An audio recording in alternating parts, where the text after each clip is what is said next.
HR Famous is brought to you by HRU Tech, a contingent staffing firm specializing in engineering, IT, and technically related placements across multiple industries.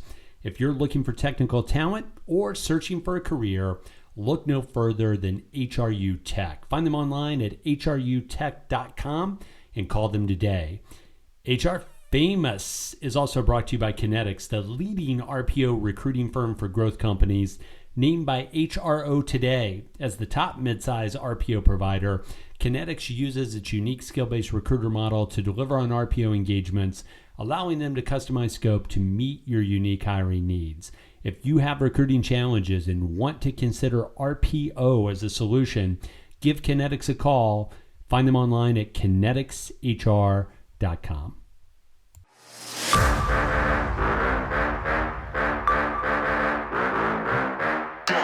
HR Famous, what's up? It's Jessica Lee coming to you from the DMV, where right now we are being overrun with cicadas. Have we talked about this, guys? No. It is crazy. So there's this brood X cicada. It comes out from the ground every 17 years.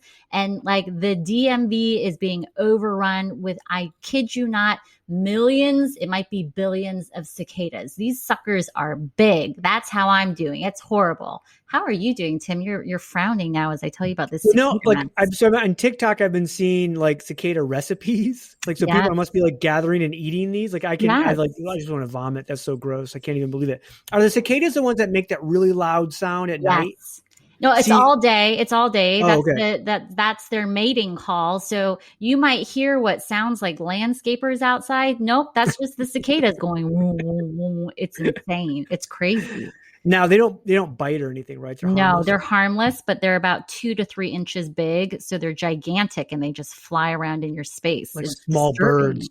They are. Do the kids hate them, or do they like? They're freaked out. They don't want to go outside. They're everywhere. It's disgusting. Chris, how are you? I don't know why we don't have cicadas in the Southeast yet, because we have every other type of bug and they're generally bigger than anywhere else in the country. But I have not seen or heard that yet, but I had read about it. So I'll look forward to that coming to Georgia and Alabama in the next couple of weeks. It's crazy. This is a special specimen of cicadas. Every 17 years, this one, it crops up. People have to have brooms at their door to sweep things away as they walk outside. This is my life right now. It's awesome. Oh, yeah. My wife would basically like, we're moving. Yes. Well, I'll tell you what else is awesome that I want to talk about, gentlemen. So I tell you, I woke up one day and I looked at my LinkedIn inbox and there were all these connection requests with people saying, congratulations, you top 100 HR tech influencer. And I was like, what is this? I made it on a list, you guys, as did the two of you as well. So congratulations. Were you guys aware that you made it? You guys are on lists all the time though. But did you know there was a new top 100 HR tech influencers of 2021? I was, yeah. HR you Tech Conference and HR Executive Magazine. Yeah. Shout out to Steve Bowes and Rebecca McKinnon and all the folks over there, because I know they actually put a lot of time and effort into putting this together, because it's very up to date. They don't have people on there that haven't actually worked in their space for a long time. And like, I mean, a good example, like Jessica, like you, it's not that you haven't been in HR, but like you haven't been in the speaking circuit, in the influencer circuit in a while, came back big time during the pandemic as an HR famous correspondent, and immediately you're on the list. So they're paying attention, right? Well, are they? Chris, do you pay attention to these? So like, let's first all admit this is a very HR famous topic to be talking about lists and top 100 lists. So we acknowledge that for our friends out there in the land of HR famous fans. This is a very HR famous topic. But Chris, when you get on these lists anymore, does it mean anything to you? How do you feel? This one means something to me. So I'm fortunate enough to be added to a lot of lists, and I'm always flattered. I think this is the best one. And, you know, Tim alluded to some of the reasons why. It was like, it's top 100. It's this merging of like human capital and technology. I mean, you could do more of one than the other one and still make it on this list. And I think this is the one more so that matters than any other one. Tim, what are your thoughts about that? Are there any that rival like the HR executive HR tech list? Well, I mean, Eingag's Rob Kelly actually put a lot of data behind his list, it's a different validation, right? That one is more, I call it juice. It means, can you move the needle on an audience, right? So that one's unique. Of those two, though, they're by far the ones that I would pay attention to. I'll give you a great example because this is how crappy lists can be. One is, this is like the go-to. This is like if you're a CMO of a startup in HR tech, this is like the go-to marketing piece that you do when your job is on the line, right? So like, hey, you haven't gotten us enough lead gen. We're not getting enough clicks on our crappy daily pay site or whatever the hell they are selling. And so instantly they'll have like the top 25, whatever's right. And because they know that it automatically just generates shares and clicks, and it's clickbait for content. Now, I know HR Tech Conference doesn't do it for clickbait, from that standpoint. But so the example is today, I get an email in my LinkedIn from an HR tech company that I have never heard of in a country far, far away from the US. And he's saying, I'm putting together a top 10 list and I would like to have you on it. Would you be open to demo? Basically saying, if I demo his product, I will get on the list. Can you forward it to me? I want to be on another list. Yes, I will. I'll say, you know what? I also have somebody else I want to add to the list, and they're willing to demo your crappy ATS that no one's ever heard of and use. So it's poor marketing. It's not poor marketing. It's lazy marketing. Now, again, I want to go back and say to the HR Tech Conference and to Rob Kelly and Ongig, those pieces they put together are really robust. Those are good pieces for all those others that are doing it. Because here's the problem. And KD, you and I have been on these lists. Remember Josh Letourneau, friend of Fistful of Talent, forever great writer. JL. Right? And love Josh. He's smarter than even he knows. So he's been out of the business for 10 years. I remember him still being on lists 5 years after he stopped writing at FOT. And he wasn't even in HR or talent acquisition anymore. He was completely a sales leader, didn't communicate on social anymore, totally went off grid. And yet he was still making it on lists. Who's the one? Some of these they're just trying to get movement, right, socially. So they put people on there that are no longer even in the industry or actually, participating. So that's the bad part of the list. But this list is the one that I put on my signature line that says, I'm a top 100 HR tech influencer. Yeah. I'm going to come back to you putting it in your email signature line, but I'm going to tell you about another bad list because my husband has an opinion about this. So I said to him, I was like, hey, I got on a list again. I haven't been on a list in a long time. And he was like, what list is this? Is this one of those lists where the person who created the list also put themselves on the list? And so that's actually his biggest recollection of things happening in the HR famous space is wait a minute, you can't create a list of influencers and then put yourself on the list. How is that? Is that not biased? So I don't know. It's not one of those lists. Jay, the other thing that goes bad, the other bad thing is not a list thing. It's the HR awards when they're all paid, right? So it's thanks, whatever company, we're the top 10 HR tech companies. And then you go in there and it's these are all paid for. They do work with this analyst or they do whatever. It's it's just so convoluted, bullshit, so that they can put on their email list that, they won the 2020, small business HR tech startup of the year, whatever. So let me ask you guys this, because I thought it was interesting. You maybe jokingly, Tim, said you're going to put this one in your email signature, but No, it is. It is. It in my is. email. Oh, wow. So like I still work in a corporate environment, right? And I am one of like thousands of HR people. I am in management within the HR organization, but like, I'm one of thousands of HR people who work for this company. And I don't actually know that anyone internally like knows that I'm on this list. Like, no, like I didn't get any pings saying like, hey, I saw you're on this list. Congratulations. And so I'm curious what you guys would say about like the value of being on a list as as a professional who's still like in the trenches or in the corporate world. Like, does this matter? Is this something I should be touting? Like, should I put this on my resume? Should it go on my LinkedIn profile? Is this matter? Is this important? I don't even think I told my boss. He might laugh at me about Speaker bio. It's great for the speaker bio. That's it. Right. Yeah. I mean, I think so. Yeah. Katie, answer this. I look at a list and it doesn't matter if it's 100 or 10 or whatever. If I look at the list and I go, holy crap, 90% of those people I think are smart people that I would take advice from. That's a valid list to me. If I look at the list and go, 90% of these people or 50% of these people are complete assholes. And like, I could care less what their opinion is because I know they're stupid because I've met them in person. Then I think that list is crap. Yeah, I think that's true. I think, the real list, and that's why like the top 100 HR tech influencers, I think the real merit of that is you have people doing stuff like we do. So we have daytime jobs, but we do a lot of stuff like HR Famous. We'd like to be out there sharing ideas. That's really why like the Tim Sackett Project, things like this are why we end up on lists. But when you look and you see people in corporate jobs who can't really afford to be too out there. Jessica, this kind of like overlaps on your space a little bit, but also like product management people inside companies, it's a deeper list, right?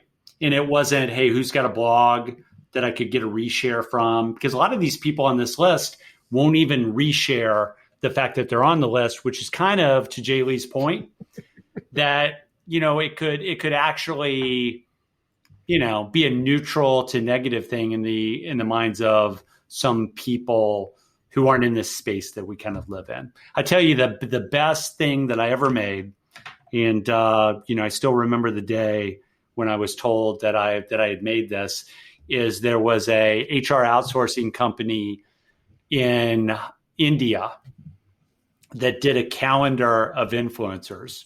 And they stole my picture and they made me Mr. June. Wait, but did they just steal your picture and it's your face, or did they put your face on someone's body? Like, I need to know more. Like, what did they do? Men of HR. It's kind of one of those like landscape photos where it was clear that they grabbed my profile pic from the Kinetic site and they kind of blended it in. So head and shoulder shot, blend the colors in the background, Mr. June from Kinetics. And, it was so funny, JLee, because I was like, that's weird, first of all. Yeah. And then second of all, just like lean into this. And I actually like pinged 4 people from the company and said, hey, happy that I made this. Somebody had sent it to me in India. It's like, hey, congratulations. You always get these, right? It's congratulations. You're Mr. June. I'm like, really? Can you send me a picture of that? They send me a picture of the calendar, like on wood paneling somewhere. Love it. And it's their basement. And it's June. And I'm like, thank you for telling me. That's awesome. And then I tried to get a copy of the calendar. The folks wouldn't even like give me like a copy of the calendar. It would be right next to Tim Duncan. Oh my God. On my wall, like Mr. By the way, that's the most amazing list. In fact, I only want to be on lists now that I can be on a calendar. Like if some HR tech company is not listening to this and does not do that right now, you have failed in marketing, because that is the creepiest, greatest thing I've ever seen.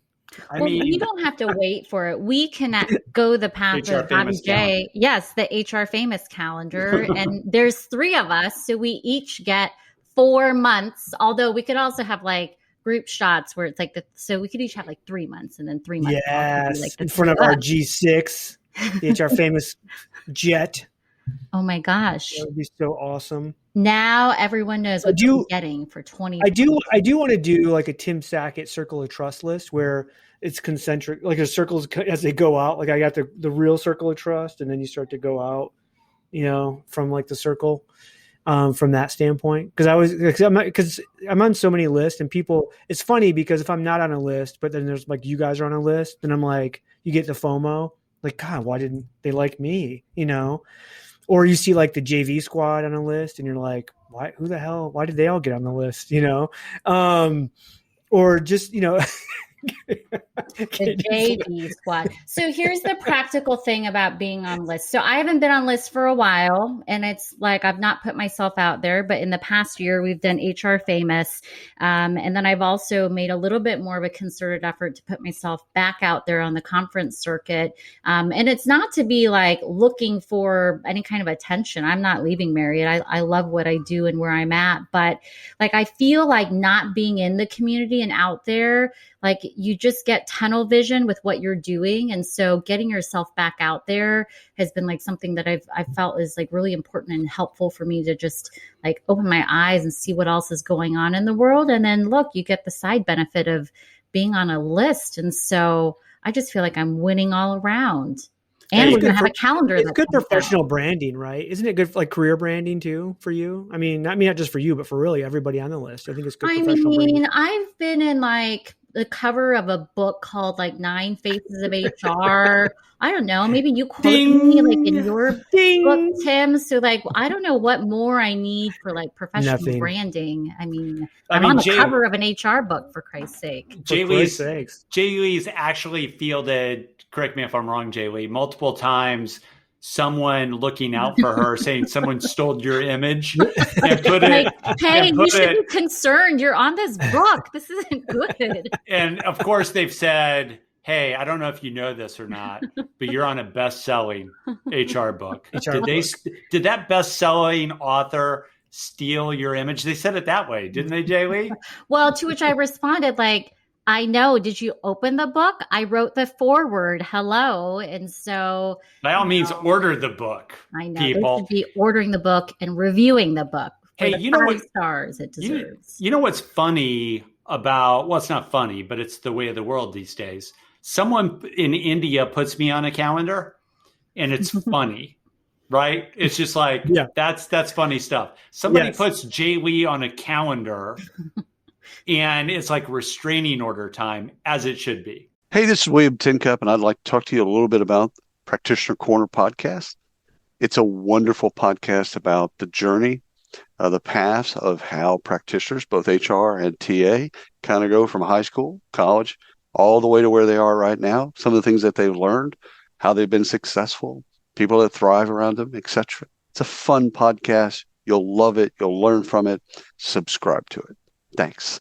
As it should be. Exactly, as it should be. Yeah.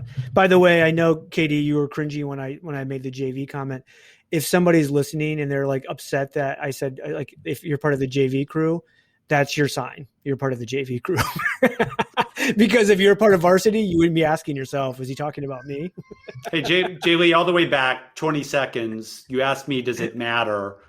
And I don't know if I fully answered that. But what I will say is I think it goes deeper than just being on a list. If you're doing some work to share thoughts, that's a good thing. And I can't tell you that we get business at Kinetics from me being on this list. But for example, I would not have had the career opportunity at Kinetics had I not been out there sharing thoughts. Shannon Russo would have never found me. She wouldn't have asked for an introduction to me, and I wouldn't have had the chance to do what I've done for the last decade. So it's kind of like, selling a house. All it takes is one. And just because people being aware of you can change your life. I love that. And see, look what happens once you put yourself out there. And it feels good to be back on a list, guys. Yeah. Number 64. Actually, Bobby asked me, well, what number on the list are you? They don't I'm like, there anymore. are no numbers. I'm like, it's just top 100. He's like, well, that's not really it. Hey, by the way, I got to say this. John, shout out to John Sumser. Because he used to do like a top 100 and he made Sackett Didn't he make you 0.0. 0.0? 0.0, because I got so pissed off that he never profiled me. So good. That was one of the original. I love John and was the Heather too. first to be on his list, by the Were way. you? But, yeah, I mean, it was back in the day, Yeah, like I was so upset that he didn't profile me, and I love John because he always challenges me. But he took care of me on the 0.0. He's so smart. He's a smart guy. So smart. True. Next topic, guys. So there's been something, speaking of, recent episode, we were talking about leadership porn and things that get passed around. I'm going to tell you what's getting passed around in my office right now. It is this article about geriatric millennials and how we are going to lead us into the future with the world of hybrid work. And there's so many things to pick apart here. But let's first start with this headline of geriatric millennials. Are you two friends of mine aware of what the geriatric millennial is? I would like a definition. Please, yeah. Okay. So geriatric millennials. So when we look at any of these generations, millennials, X, boomers, X, Y, yes, all of them. Like I wanted to make sure I didn't forget X. X always gets forgotten. But when we look at any of these generations, they span a long period of time, many, many years. And so you get a lot of variation within any of these groups. Within the millennial segment, there's a lot of differences between those born in early 80s and those born later. So geriatric millennials are those who were born between 1980 and 1985. So it's a micro segment of the millennial generation who are different from the others. And part of the hallmark here is that the geriatric millennials are not digital natives. So geriatric millennials know what it's like to be born into a generation where not every phones. Yeah. Or we didn't even have, some of us didn't have cell phones until like getting into college. I had to get up sometimes and like change the remote, or I didn't have the remote. I'd have to go change. I'd have to what's the thing with the rotary thing? Like people can't see me. So the thing where you had to like dial and like things spun around, we kind of lived with these things. We had beepers. So very different. Beepers. Yeah, beepers. So that's the geriatric millennial. And full disclosure, I am a geriatric millennial. I fall into that category. First, let me pause for a reaction. Geriatric millennials. Does anyone take offense to this? They sound a lot like Gen Xers. Yeah, they kind of do. JLee, I think you're going to continue and you're going to tell us why this geriatric millennial is so important to our corporate missions, right? Don't you have some more notes on that, or did you already give it all to us? No. First, but I'll tell you, like all the geriatric millennials I work with, we all love this. Of course you do. It's accurate. We are geriatric millennials. We are not like those other millennials. We are the geriatric ones. Who coined the geriatric term? Because isn't there something going on with Z? Like making fun of millennials that they're already like decrepit, old, and they've already sold out. They've already done all this stuff. So I'm assuming it was somebody in Z that called your 5-year segment geriatric, which is really like a hidden dig to say, hey, you're going to change the world. But by the way, you're already like old as shit. I don't know who coined it, but we are leaning in and owning it because there ain't no shame in being geriatric. We drink and sure, our joints hurt. We are getting old. Like we're okay with it. But back to the topic at hand, besides, what is a geriatric millennial? So, the number of articles that are out there right now about world of hybrid work, and it's going to be such a cluster. I feel like it's picking up. Like I'm picking up steam. I'm seeing it. Maybe it's because I'm clicking on all of them and then they keep getting surfaced back up to me in ads, but lots of stuff we've been talking about it for a while, right? How this is going to be a cluster, but I think the media is really latching onto it, probably because they've been listening to our podcast. And so what's coming out is this notion of like, how are we going to lead into this new world of hybrid work? Well, geriatric millennials are going to help us get there. So here's some of the reasons why they're saying we are going to save the world. I'm going to save the world. So geriatric millennials, different from Gen Z and different from X's and boomers, have the ability to span the divide between offline and online world. And part of this is like we've had to learn before all of the technology and the interwebs, like some of the traditional communication skills and things around body language and how to just be a good, decent human in an offline world. Whereas for Gen Z and others, maybe not so good at that. And so we know how to bridge the divide. The other thing is geriatric millennials have had to learn about like new technologies and embrace them rapidly, even though we're not native. So like we knew what it was like back in the day to like have to live with AOL instant messenger, and then we had to get into the MySpace world. Yeah, tell us more, Obi-Wan. And so we've embraced it, but it's not just that we've embraced it, like we've really mastered it and we've learned how to like quickly adapt while also navigating the offline world. So like we can span both sides. And you guys think it's full of crap. I think Jessica started reading this out loud and realized how dumb it sounds. No, to say out loud. No, I embrace all of it. I actually think, yes, there's something here to it. And I'm just reading your faces, realizing, oh my God, you're talking to two Gen X own hype. But you're talking to two Gen X guys, and you don't you think like Katie and I would be similar to what you're just saying? No, because you think your uptick on the technology is like equivalent better than to mine? You? Yeah, for sure. Really? Yeah. I think my uptick on technology is probably better than yours. Oh my gosh! But is that also because of your kids though? Like, is there an influence there? Because like, does it matter? But does it matter? Does it matter though? Yeah, because like one is inherent and one is learned. Mine is inherent. Okay. So JLee, right. JLee, that's a difference. I'll say this. Yeah. Like if it's your time, it's your time.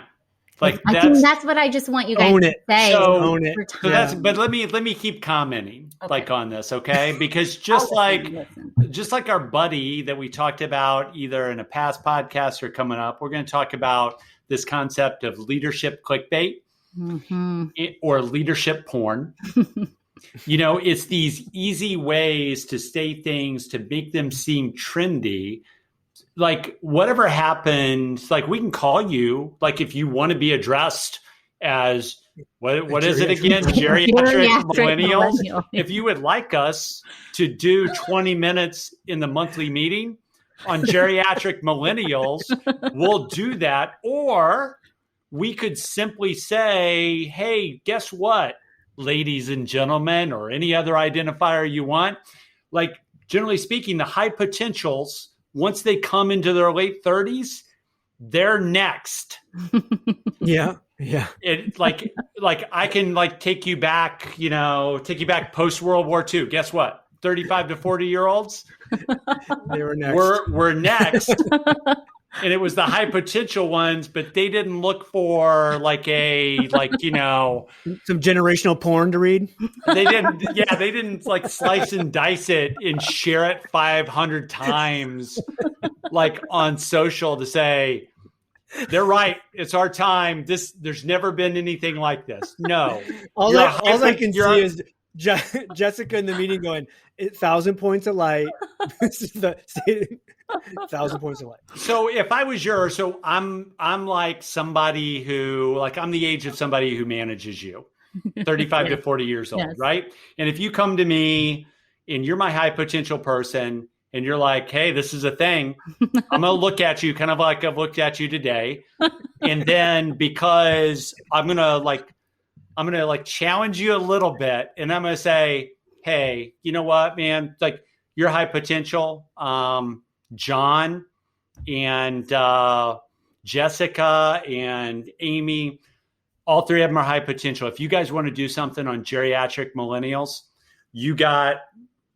I'll give you 30 minutes in the Tuesday meeting. You guys going to have some slides? What are you going to have?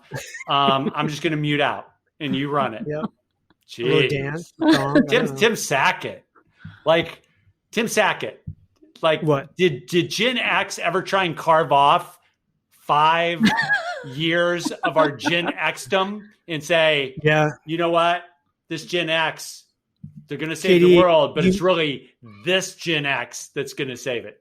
Oh my God. No, you missed out. Didn't you remember I wrote the article on Gen X point 2 or Gen X plus? We couldn't remember what to call it. No, I'm just kidding. We never did that because we're all the same. Gen X.2.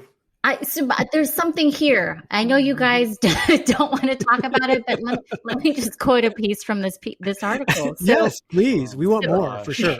So for organizations that are divided across generational divides, that's a horrible sentence, between baby boomers and Gen Z, it's beneficial to call on your geriatric millennials to help you translate the experiences of both digital adapters, aka baby boomers, and digital natives, Gen Z.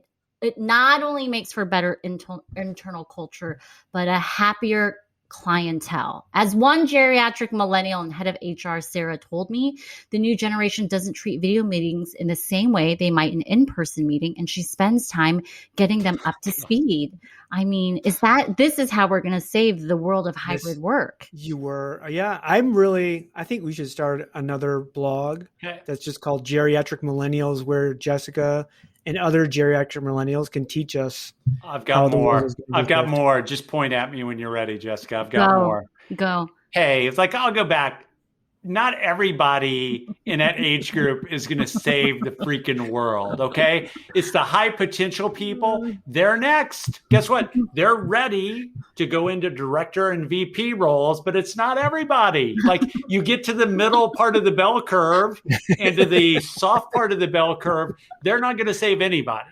You know what? They're broad strokes. They're walking out at like 4:40 and they're done. They can't give you the extra 20 minutes, like in the meeting, to explain to an Xer like Tim Sackett, like how they're going to save the world. They're not even interested in that. The only people interested in it are the high potential geriatric millennials, which has always been the case. Jessica, I do think there's a piece of this where, like, even the statement that you read out of the article totally just disregarded that Gen X was a generation. And we went from baby boomers to millennials to Gen Z, and you were the bridge. By the way, that bridge was built over the entire neighborhood of Gen X with no off ramps. It was like, forget those assholes.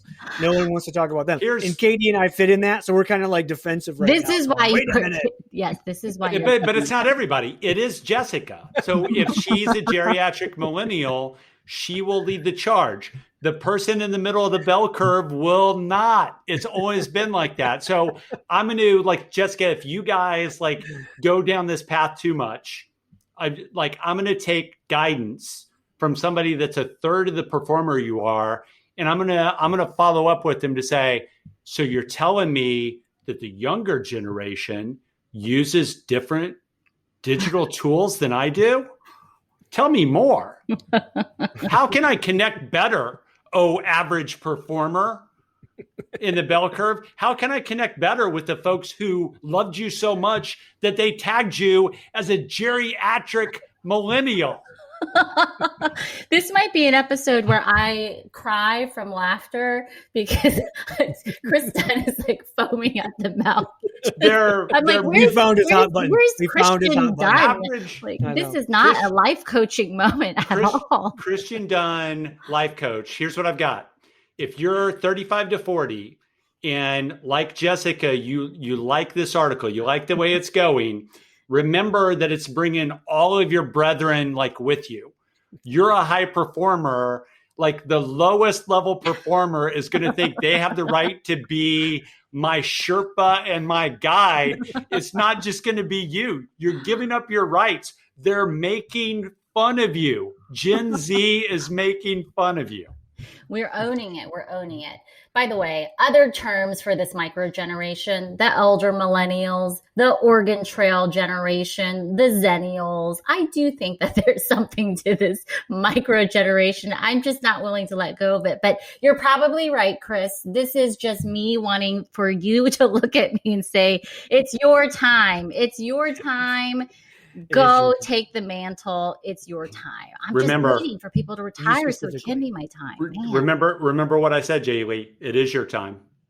And for people like you, it is your time, but it's not like a whole, like it's not every 35 to 40-year-old's time.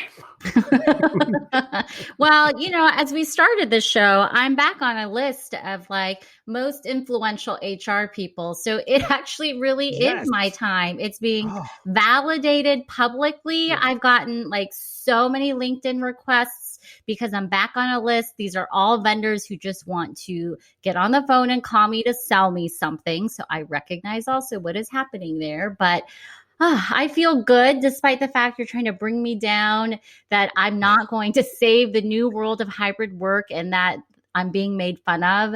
I own it though. Sometimes you need some insurer to just keep yourself going and like stay even and like not extra bloated and just get all those nutrients. Like I get it. JLee, I'm buying your stock.